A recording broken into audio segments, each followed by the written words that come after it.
So over the past 2 weeks, we recently finished designing our robot, and we've been recently just fabricating and machining all our pieces to their exact lengths. We've actually started assembling the base of our robot and some of our mechanisms. I was part of the elevator design, the climb design, and I've been working on these camera mounts for the drivers and for autonomous for the programmers. For the elevator, I've had challenges such as ensuring that all my holes were correct and making sure that all my pieces wouldn't hit each other. It's such a tight space. I had to accommodate for the shooter and indexer, which is really difficult in order to get the prime positions for them to shoot into the cam. So as a team, we've recently been ordering a lot of new things, such as shafts and a few collars that we need for all our mechanisms. There's been like a shortage, or we haven't been getting them on time. It's been setting us back quite a bit. We've been managing to push through and continuing to machine all our parts and assembling what we currently have, just so when we get those pieces eventually, we'll be ready to assemble them and put them together and finally put everything onto the base.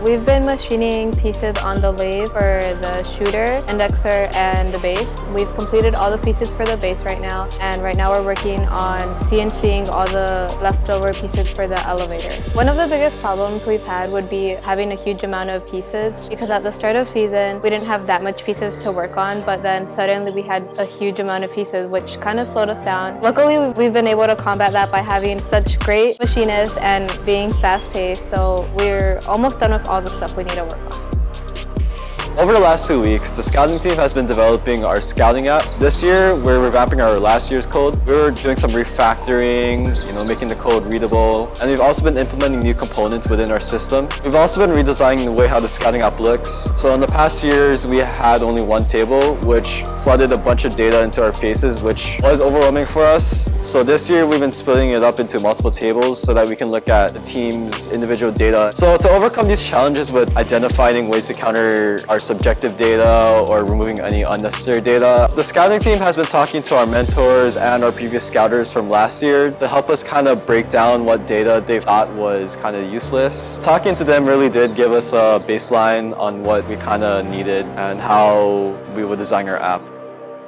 So over the last 2 weeks, I've been working on my elevator, intake, and hang code to make sure they all work before the robot comes. I've been wiring up all the optical sensors and the magnetic sensor to make sure they all work and fit on the robot before it comes. Any challenges with that was that we didn't have the elevator or the hang mechanism yet, so we had to improvise by using the old swerve drive robot and using the motors on there to make sure it works. I overcame some of these challenges by testing on the swerve drive robot using the motors and pressing all the sensors to make sure they light up correctly.